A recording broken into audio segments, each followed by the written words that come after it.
Well, there's been much debate this week on one side of politics, at least, about net zero. The coalition is now reviewing its position on the 2050 emissions target.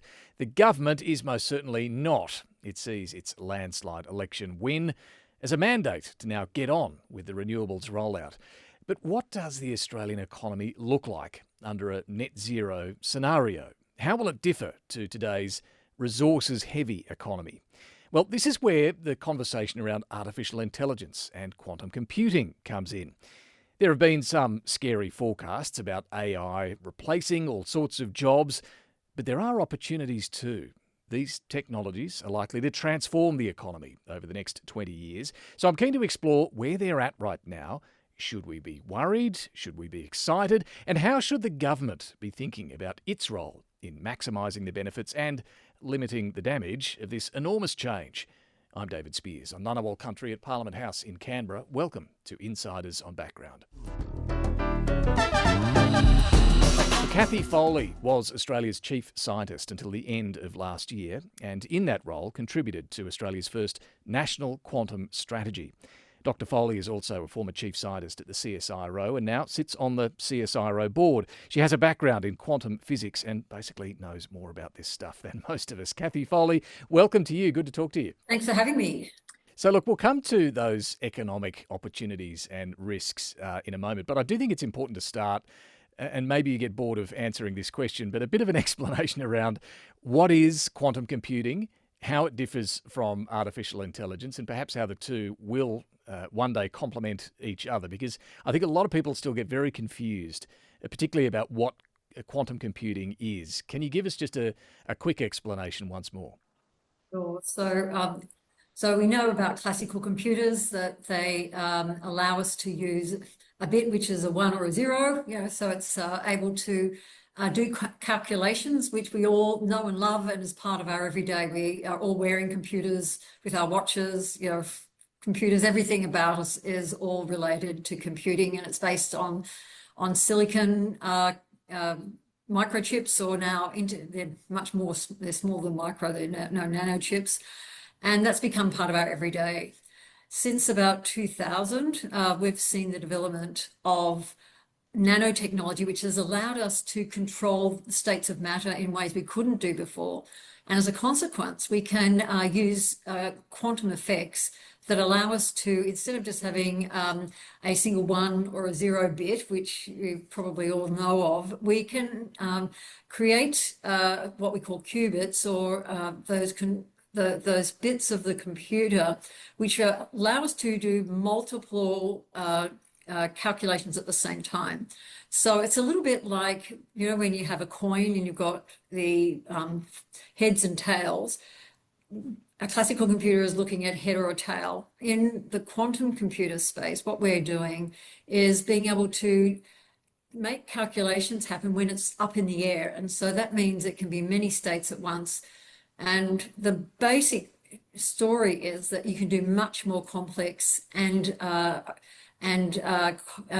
bigger problem space questions, which currently you cannot do with a classical computer, because we just can't do things fast enough in order to make the answers useful. So does that mean things like finding cures for disease, answers to some climate change questions, all of these are potentially possible with quantum computing? That's correct. The idea of being able to make or design new therapeutics, because we can actually do quantum calculations.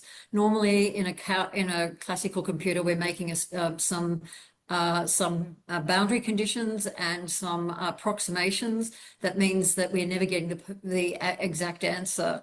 But with a quantum computer, one of the first application areas which will have an enormous impact is the design of new materials, from whether it's batteries or therapeutics, as well as being able to do things in the finance industry, being able to detect fraud faster, for example, or even optimizing tools such as being able to use it for logistics, from making sure that we're able to control the transport industry, so that when something breaks down in one area, it doesn't mean that the whole city is at a grid. We can get a design which allows to optimize transport systems. And it goes on and on. There are so many aspects of everyday life that will be improved because of our ability to use quantum capabilities, which we don't have access. Well, we have the emergent access to now, and by 2050, it's going to be something which is going to be just ubiquitous and part of our everyday, and we won't even notice it.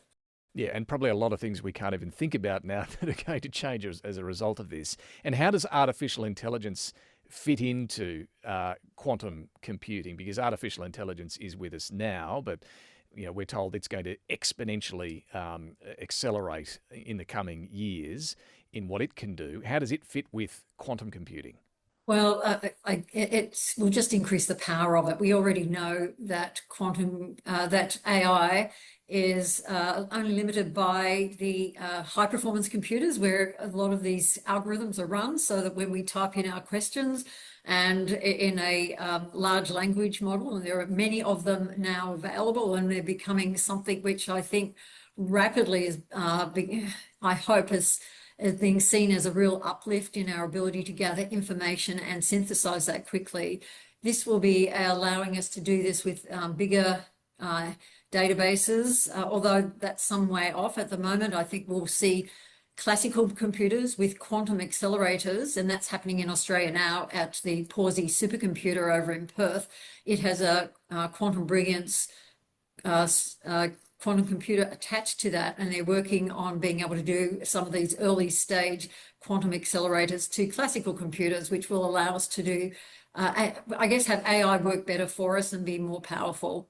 Yeah, work for us rather than work against us. There is a lot of fear around jobs being lost in drives for productivity and greater efficiency. Humans essentially become secondary. Should we be worried, or should we be excited about the opportunities?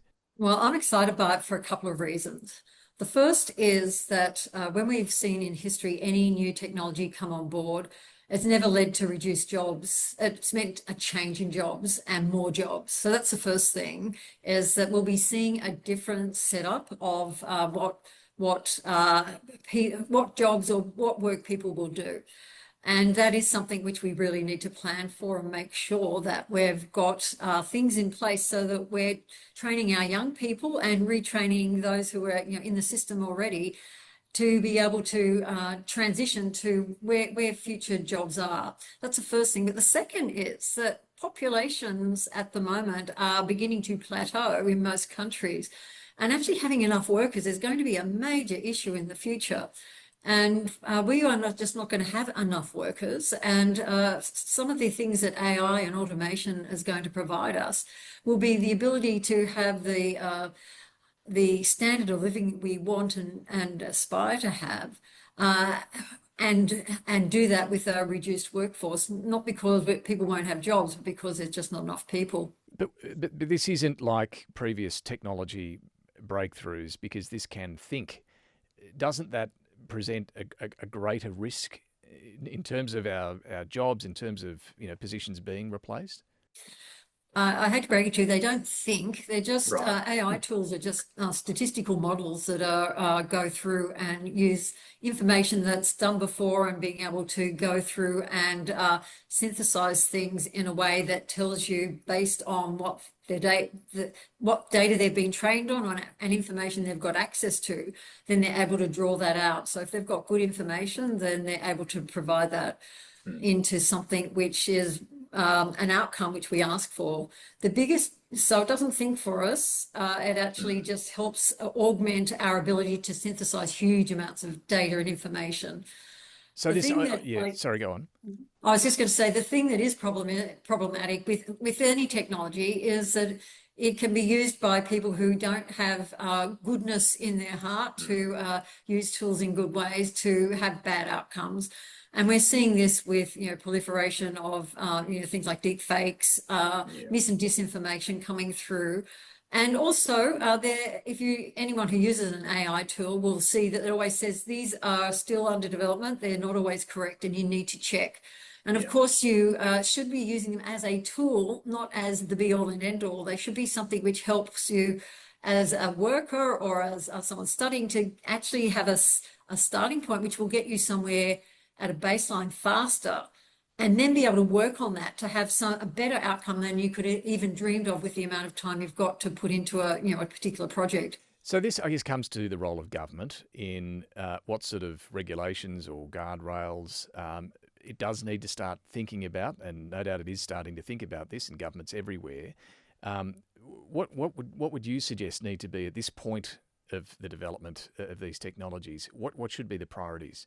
Look, I think, first of all, you've got to have the social license for this. And I know when I was in the chief scientist role that the government was spending quite some time with a lot of consultation to understand where Australians want to have the guardrails so that we're able to make sure that we protect people, that they've got, the privacy issues or the misuse, the ability to make sure that you understand and have the ability to know, for example, if you've got filters in there or behind the scenes information being grabbed and being used in ways which you're not aware of. Those sorts of things need to be, I think, more transparent. So transparency is something that I think is important. The ability to, for example, if you're using some of the social media tools and suddenly you look at something for a few seconds longer just because you think, oh, what's that? And then suddenly you get mountains of that coming through. As like cat videos or something with the royal family or some news item, then you don't have any control over what is served up to you on some of those social media platforms. So the ability to have your own decision saying, I can turn that filter off, I don't want to see these things, I think is important. We need to make sure that we have things set up so we have young people introduced to these tools at the right time. I'm not an expert as to when the education of our young people is at the point where we should introduce them to these important everyday tools of the future. But these are, again, community decisions. And I know that there's been a lot of work done to identify where those that the points are, and I'm expecting that'll be, the new government coming in will be going through and finalising all those. Yeah, and what about when it comes to the industries that are most likely to be transformed quickly?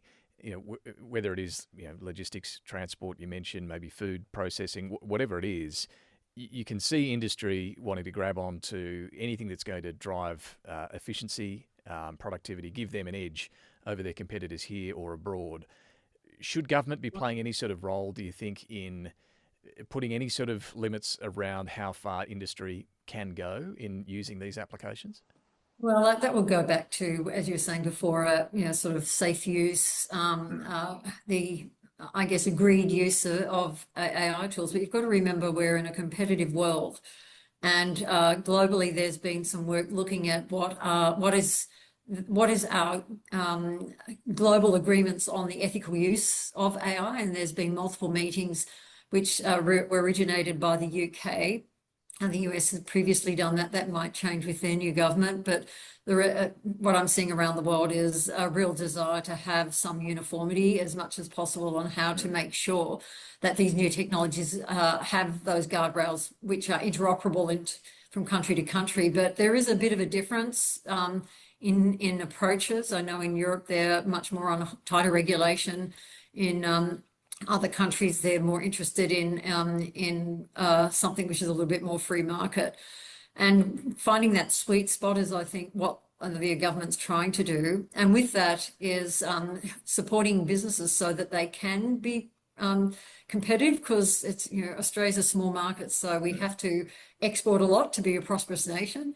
And if we're not competitive and we don't use the tools that are at hand in a safe and ethical way, and we should always have that. Australia is very proud of its values. It's something that I think came out in the last election. And when I undertook the national conversation on behalf of the government, looking at our national science and research priorities, Australian values was and maintaining them was Australia's #1 priority, which I thought was really interesting, especially with mis and disinformation being there, and how do we navigate social media, mental health, looking after people, and have that sort of secure nation from that perspective is a very high priority. And if you look at the science research priorities, that's one of the areas that they're looking at as saying, what is the research we need to do so that we are making good decisions to support industry, to support the general population, and support government in pathways forward. Speaking of good decisions, I mean, we are a small economy, but where are we at when it comes to the race on quantum computing in particular? Because you've been involved in this.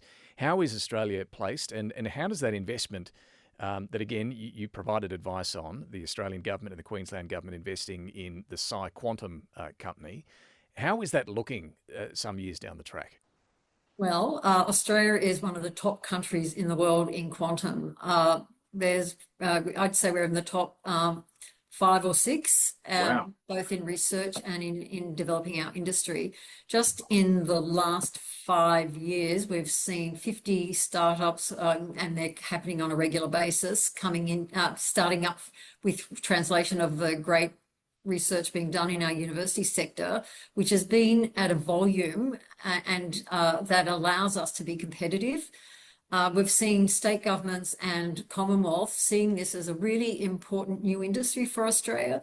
And I think we can say we do have a quantum industry in Australia with other companies coming into the country as well. And building up the ecosystem, because an ecosystem needs to have the workforce, and we definitely are on track with actually we're training not just the workforce for Australia, but we want to keep them here.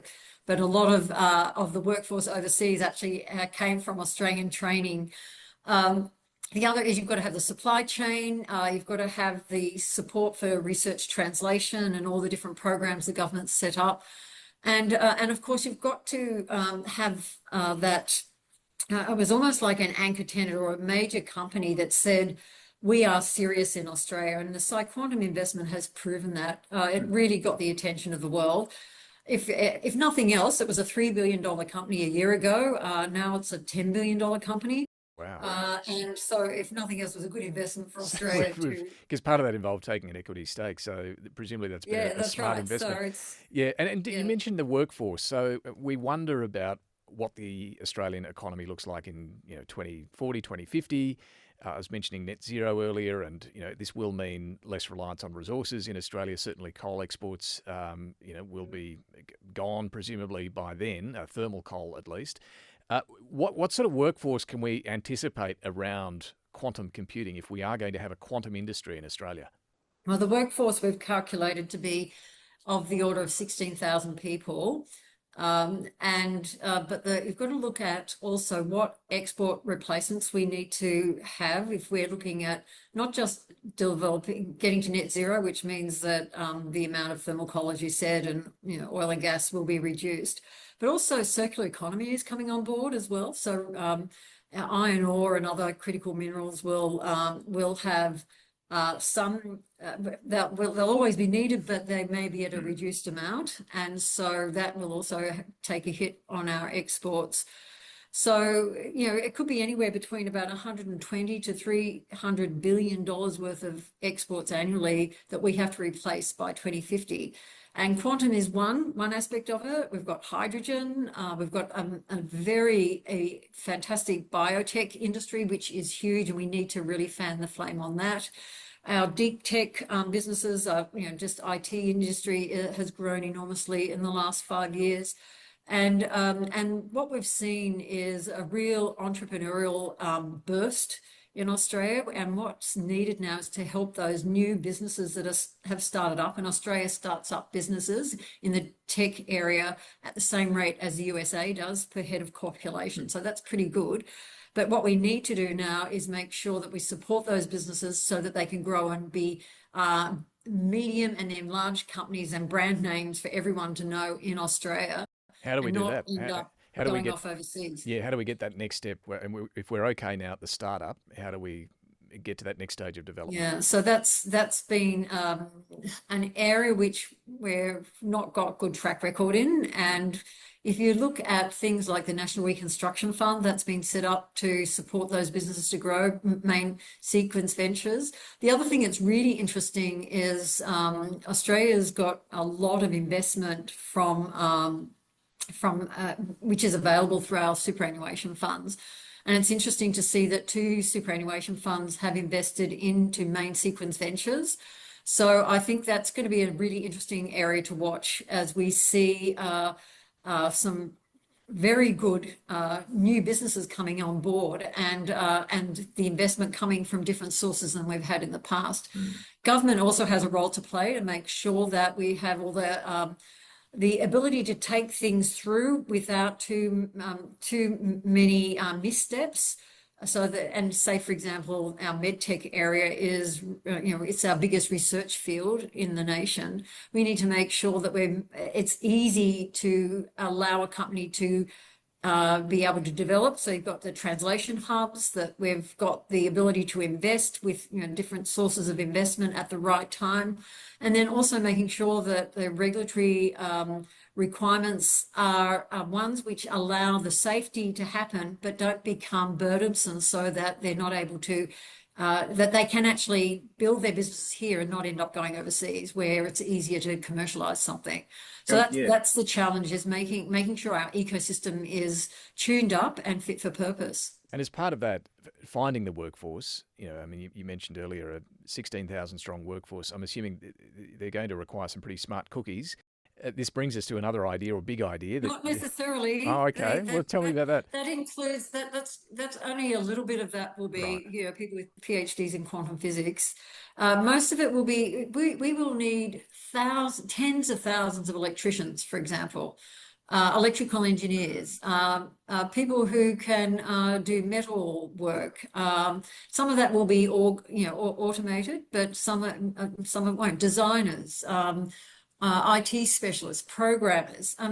It's actually a very broad range of people. Even in the area of people who know how to set up a tech business and be able to export it and make sure that they link in overseas and know how that whole system works, because we have to remember that our market is small, and so we need to be recognizing where our comparative and competitive advantages are, and really ramp them up. So 2 things for those engineers and electricians.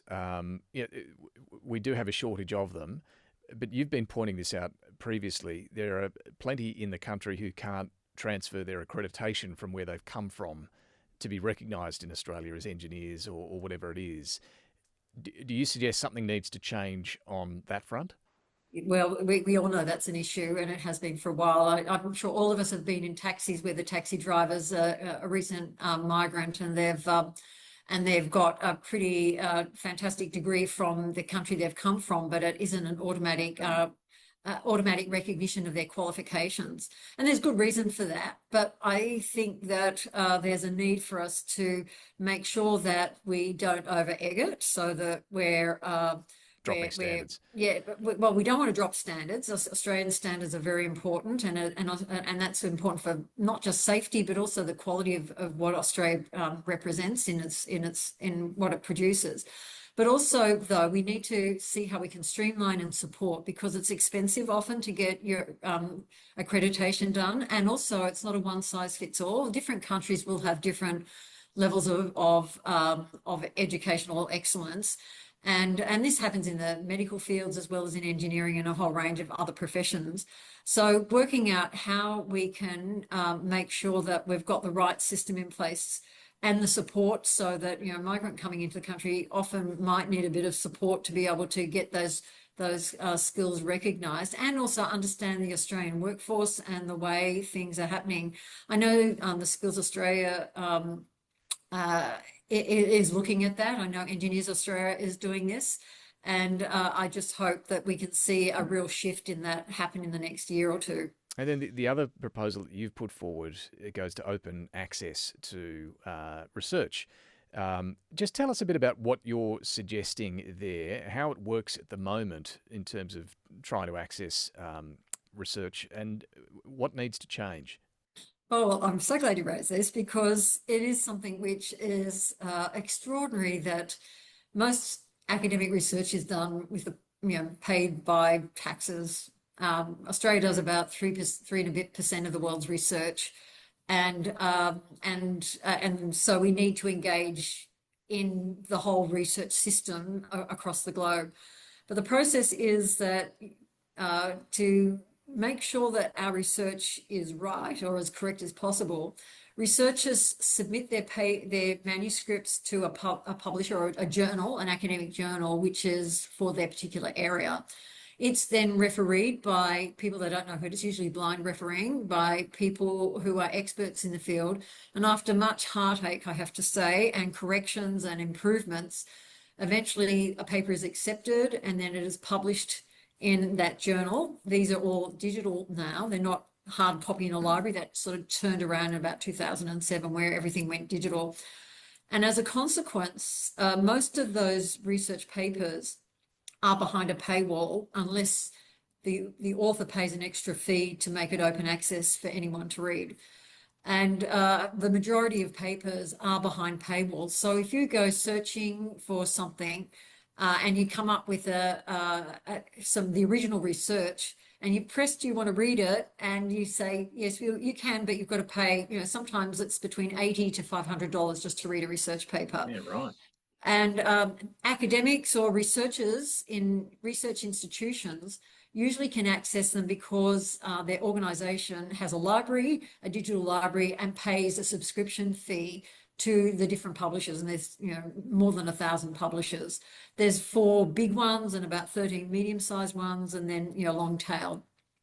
And then what my suggestion was, because this is fundamental to knowledge, that wouldn't it be great if we did like the PBS, with our therapeutics, we bring all the funds together into a central body. So at the moment we have multiple libraries all having they're paying their bills to the multitude of publishers. We bring them all together, that fund, and it's about $500 million a year. So it's big money, and have a single relationship with each of those publishers, so that then anyone with an Australian IP address will automatically be able to read the paper without having to pay that fee.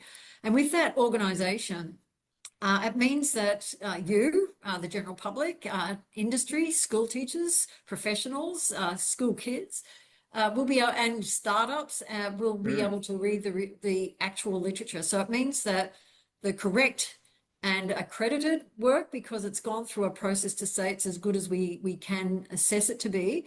We are always, the research process is always building on what we've known, and we get better and better.